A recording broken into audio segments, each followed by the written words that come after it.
Hello বন্ধুরা, আশা করি সবাই ভালো আছো। আমিও আছি, মোটামুটি আছি। ঠিক আছে, আজকে কিন্তু 4 সেপ্টেম্বর এবং আজকে মনে হচ্ছে আবার রাতে একটা মিছিল আছে আর কি। জামা কাপড় পরেই আছি, যদি পারি তো, যদি সম্ভব হয় এখান থেকে যদি কেউ যায় অবশ্যই যাবো আর কি। গড়িয়াতে শুনলাম আর কি, আমার এটা পুরো শোনা কথা যে ক্যান্ডেল নিয়ে যাবে। তা আমি ক্যান্ডেল ফ্যান্ডেল কিনেই রেখেছি। আমাদের এক পাশে ফ্ল্যাটের দিদি থাকেন পম্পাদি, উনি বললেন যে রুমকি যাবো। ঠিক আছে যাবো, 9টা থেকে 10টা কি এরকমই টাইমিং হবে আর কি, ঠিক বলতে পারবো না আর কি। আর দেখো নেট এক্সটেনশন করেছি, একটা নখ খুলে গেছে। কাজ করতে করতে না আমার এগুলো থাকে না, তাও ছিল, তাও রইল প্রায় 15-16 দিন ছিল আর কি। একটা গুঁতো লাগলো দুম করে, দিয়ে এই নখটা গেল ভেঙে। আমি নখটা যেন রেখেও দিয়েছি, এই দেখো নখটা রেখে দিয়েছি, আমি আঠা দিয়ে লাগিয়ে দেবো, আবার ঠিক হয়ে যাবে। এখন চলবে আর কি। আর এগুলো এখন ঠিকঠাক আছে, একটা সময় ধাক্কা লেগেছে জোরে, হয়েছে। যাই হোক, আচ্ছা আজকে তোমাদের সঙ্গে জিনিস আমি শেয়ার করছি। সেটা হচ্ছে যে আমি তোমাদের বলেছিলাম কেক শিখেছি, এখনও সেইভাবে অত পাকাপোক্ত হয়নি। বিশেষ করে আমি খুব না ভালো ডেকোরেশনটা করতে পারি না। কেকের টেস্টগুলো একদম ঠিকঠাক হয়, তা তোমাদের একটুখানি দেখাই দাঁড়াও। আজকে সুমির এক বন্ধু আছে সৌম্যজিৎ বলে, ওর বার্থডে ছিল। তা সুমি বললো মা একটা কেক বানিয়ে দাও তো সৌম্যজিৎকে। এই যে আমি ও কেটেছি আর কি, দিয়ে ওকে বাকিটা দিয়ে দেবো। এই দেখো এই কেকটা আমি বানিয়েছি। ওপরে ডেকোরেশনটা ভালো হয়নি আমি জানি, হ্যাঁ আমার দিদিরটাও করেছি। ডেকোরেশনটা আমার এখনও হাতে পাকাপোক্ত হয়নি, কিন্তু টেস্ট সব ঠিক আছে, খুব ভালো হয়েছে। এটা প্রায় 2.5 পাউন্ডের একটা কেক, আমার যত সম্ভব মনে হয় তাই। হ্যাঁ আমি তো আর ওজন করিনি। আমার দিদিরটাও 4টে ডিমের করেছিলাম, এটা 3টে ডিমের করেছি। 2.5 পাউন্ড না হলেও আমি জানি না, ঠিক বলতে পারবো না পাউন্ড হিসাবগুলো। 2 পাউন্ড তো হবেই, আমি ঠিক বলতে পারবো না এটা। আচ্ছা যাই হোক, এই যে আমি কেকটা বানিয়েছিলাম, টেস্ট কিন্তু খুব ভালো হয়েছে, কিন্তু ডেকোরেশন আমি করতে পারিনি।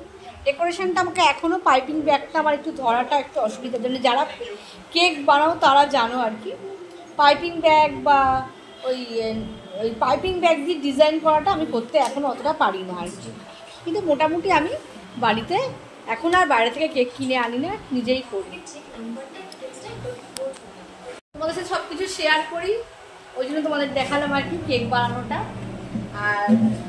আর একটা ব্যাপার হচ্ছে যে আজকে আমাদের ফ্ল্যাটের এক দাদা আমার থেকে হোম ডেলিভারি খেয়েছেন আর কি।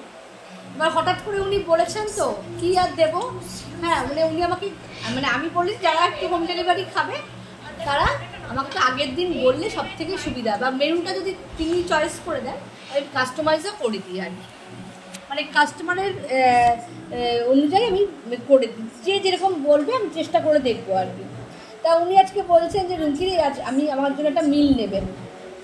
তা আমি আজকে কি রান্না করেছিলাম দেখো, আমি রান্না করেছিলাম ভাত, মুসুরির ডাল, হ্যাঁ মাছের মাথা দিয়ে লাউয়ের তরকারি, ডাঁটা দিয়ে আলু দিয়ে পোস্ত, আর পাঁপড় ভাজা ওনাকে করে দিলাম। চাটনিটার টাইম হয়নি আর কি উনি বলাতে।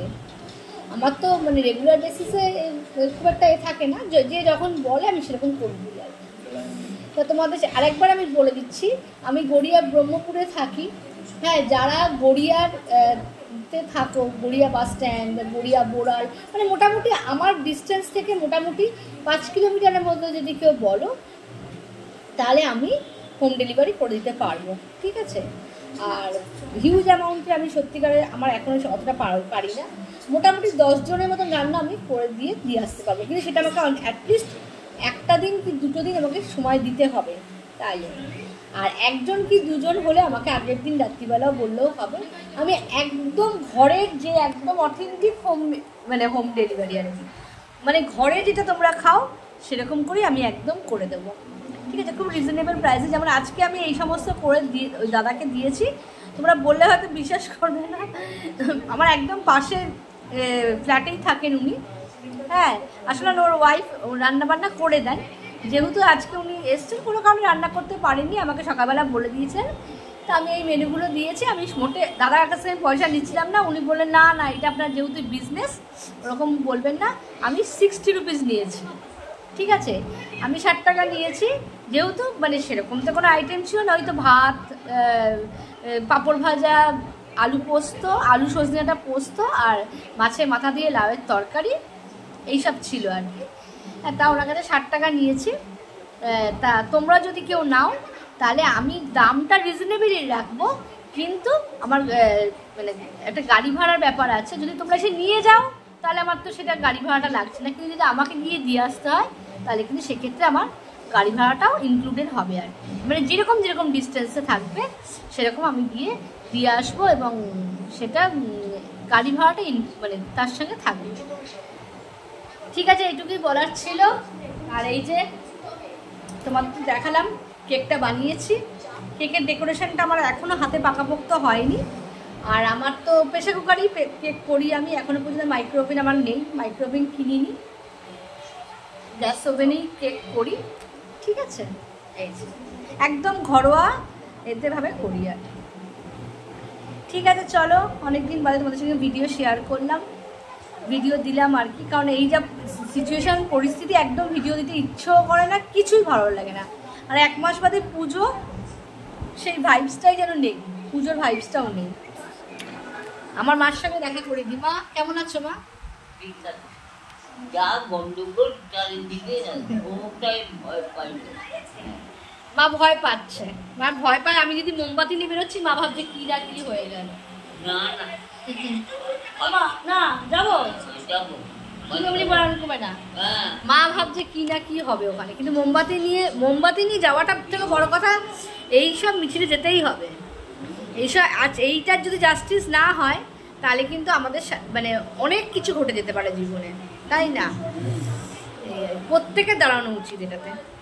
ঠিক আছে চলো, আজকে এইটুকুই অবধি, টাটা, গুড নাইট।